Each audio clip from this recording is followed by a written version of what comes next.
In a world where humans and soul pets live in harmony, each bond between them sparks with shared power and purpose. Those who form the strongest of these bonds, soul pet masters, gain the ability to summon their loyal companions, creatures of immense strength and unique abilities, ready to fight by their side. But hidden in the shadows, a place of twisted dreams and unspoken horrors awaits.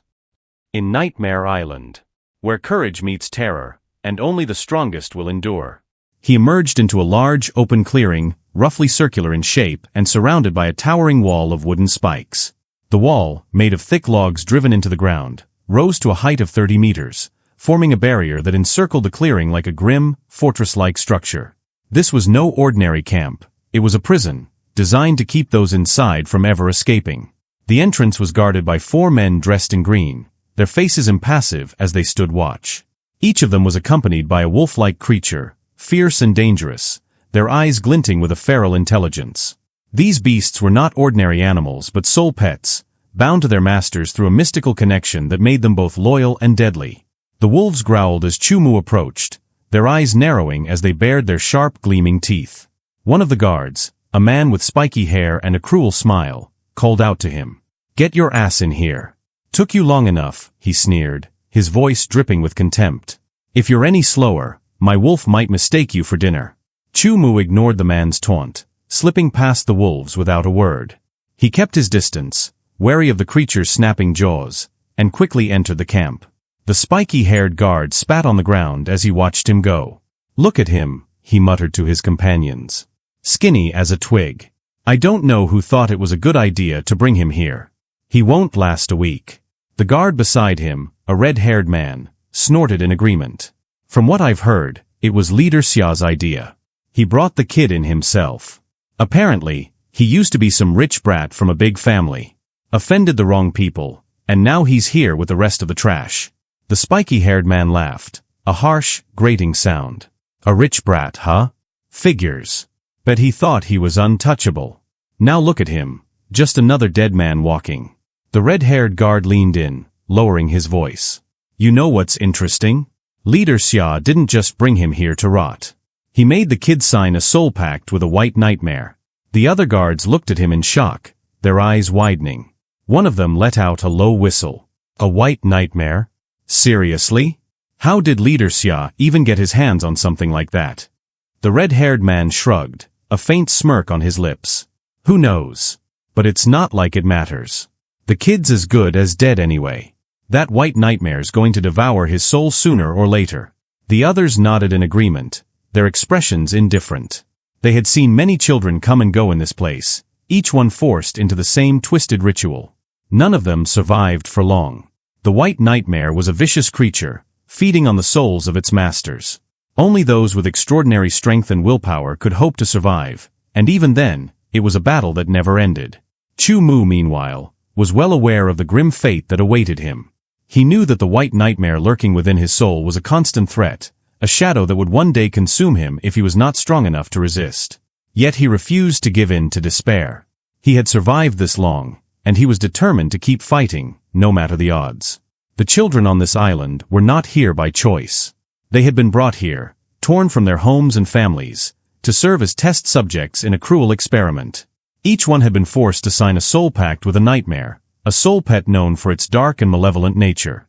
These creatures were bound to their masters, yet they were always hungry, always seeking to feed on the souls of those who dared to command them.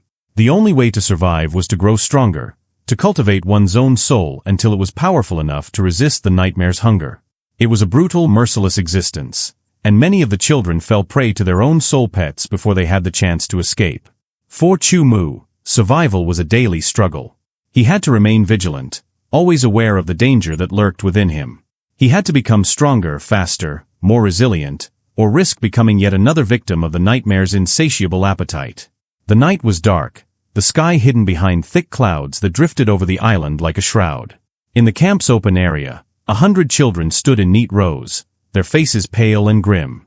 They were all dressed in thin, worn clothes that did little to shield them from the cold wind that swept through the clearing, chilling them to the bone. Standing near the entrance were 3 men in dark clothing, their faces expressionless as they looked over the gathered children. The man in the center, a burly figure with a scarred face, stepped forward, a cruel smile tugging at the corners of his mouth. "Today's test is simple," he announced, his voice carrying over the crowd. "Only 50 of you will survive. The rest will die." The children exchanged fearful glances, their hearts pounding as the reality of his words sank in. Half of them would not see the dawn. For some, this would be their last night alive. The man's smile widened as he took in their expressions. As Chu Mu found his place in the formation, the feeling of dread began to settle deep in his chest, a cold, hollow sensation that was as familiar as it was terrifying. He stood at the 4th spot in the 5th row, surrounded by children with faces pale as the dawn, each one a mirror of fear and desperation. He knew, as they all knew, what awaited them. The twisted nature of this test was no secret. They were not all meant to survive it, and half of them would not live to see the morning. Only 50 would walk away. Chu Mu's gaze fell to the ground, his mind already racing through possible scenarios. He had to think fast, to come up with a way to avoid being one of the unlucky 50 who would be claimed by the brutal wolves. There was no way he could fight these creatures, he knew that well enough. The hunting wolves were fearsome beasts, soul pets of formidable strength and size, and their agility was unmatched. Their power alone would make them deadly enough, but their sheer ferocity made them unstoppable killing machines. Having once lived in the comfort and security of his clan, Chu Mu had been trained to understand soul pets, to learn their strengths and weaknesses, their behaviors and tendencies. He remembered how he had sat through lesson after lesson, his teachers explaining the nature of different soul pets, each one more exotic and dangerous than the last. He had learned about the creatures that belonged to the beast kingdom, beings that were wild and untamable, their strength coming from raw instinct and primal power. And within this kingdom, the wolf clan reigned supreme. The hunting wolves that guarded the camp, and that were about to be unleashed upon him and his fellow prisoners, were creatures from this very clan. He knew their type well. With their thick, powerful muscles and agile, deadly movements, they were predators through and through. The wolves before him were likely at the 8th stage, judging from their build and the dark, shadowy sheen of their fur. Wolves at this level were no different than a well-trained soldier armed with a deadly weapon, and their strength was not something that could be overcome by brute force, especially not by unarmed children. If he was to survive, Chu Mu knew his only hope lay in outmaneuvering them. His goal wasn't to defeat these creatures. Such an idea would be foolish.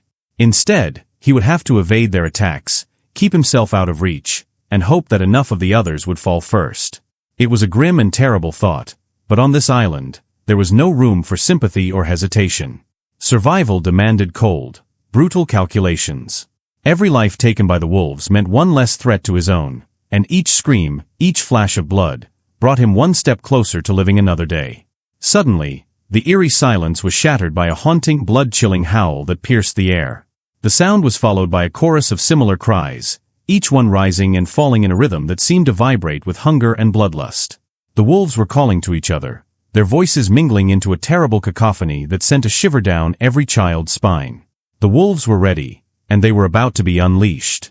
A moment later, with a single command from the men overseeing the scene, the wolves surged forward. The 10 creatures, sleek and powerful, broke into a run, their muscles rippling as they closed the distance between themselves and the helpless crowd of children. Their growls filled the air, an ominous prelude to the massacre that was about to unfold. The children scattered, their orderly rows collapsing in an instant as panic took over. Screams and cries rose around Chu Mu as the children pushed and shoved, each one desperate to get away from the edge of the group, to hide within the safety of numbers. But the clearing was not large enough to hold them all, and no matter how much they struggled and fought, the weaker ones were pushed to the outskirts, where the wolves were already beginning their merciless attack. The first scream was sharp and brief, cut off as quickly as it had begun. Chu Mu's eyes darted toward the source of the sound, just in time to see a pale-faced boy's arm caught in the jaws of a particularly large hunting wolf. The creature's teeth had sunk deep into the flesh, and as it jerked its head back, the boy's arm was torn from his body in a spray of blood. The wolf's lips curled back, and it snarled a low guttural sound, the torn limb hanging from its mouth as the blood dripped onto the ground. More cries soon followed, each one more desperate and agonized than the last. In every direction, Chu Mu saw flashes of movement, glimpses of children falling to the ground as the wolves tore into them with claws and fangs. The hunting wolves attacked with a savage efficiency, their movements swift and calculated. Their claws, long and white as bone, slashed through flesh with ease, their teeth sinking deep into the soft throats and torsos of their prey. The wolves worked methodically, their instincts guiding them to the weakest, the slowest, those who could not keep up with the frantic chaos around them. The ground was soon slick with blood, the thick, iron-rich scent filling the air. Streams of red ran through the dirt, mingling with the mud as the wolves' relentless assault continued. The children's cries grew weaker, their voices hoarse from screaming, and those who still had the strength to move crawled away, their faces streaked with dirt and tears as they dragged themselves through the carnage. Yet around them, the men who watched showed no sign of compassion. They stood at the edges of the clearing, their expressions cold and detached, some of them even smiling as they observed the horrific spectacle unfolding before them. Their cruelty was boundless, their indifference as deep as the wolves' hunger. To them, this was no more than another test, another demonstration of the island's merciless nature. Chu Mu had managed to keep to the center of the group, avoiding the wolves' initial onslaught. But as more and more children were picked off, his position became increasingly precarious. The throng around him grew thinner, and the wolves began to notice him, their eyes gleaming with a predatory light as they drew closer. Just ahead of him stood a boy named Zhou Shengma. Chu Mu remembered him well. Zhou Shengma was one of the few who had shown promise among the children sent to the island. He was slightly older, stronger, his physique more developed than that of the others. His skills had marked him as a potential survivor, someone who might have a chance at enduring the island's trials. But survival on this island was a lonely battle, and friendship was a luxury no one could afford.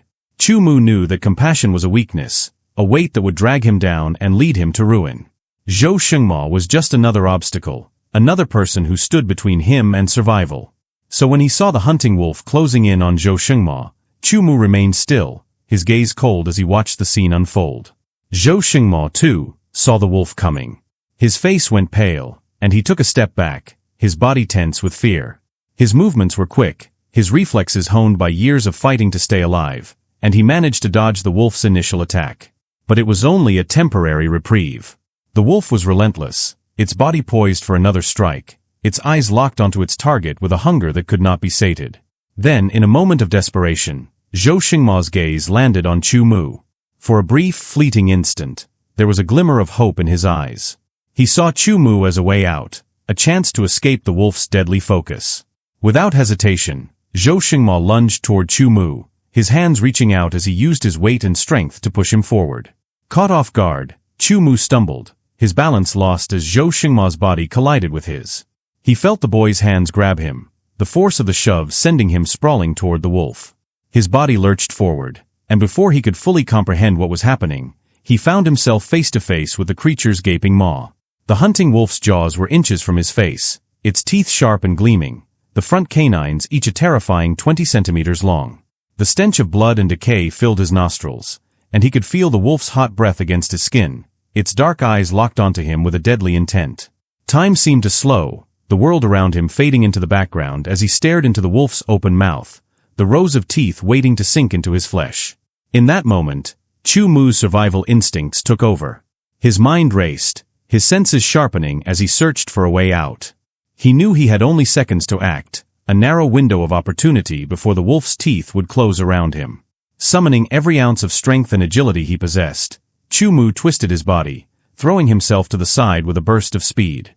His movements were quick, desperate, a last-ditch attempt to escape the wolf's deadly bite. He could feel the creature's teeth graze his skin, a sharp, stinging sensation that sent a jolt of pain through his body. But he had managed to avoid the full force of the attack, slipping just out of reach as he rolled across the ground. He scrambled to his feet, his body tense as he prepared for the wolf's next move. The creature turned to face him, its eyes narrowing.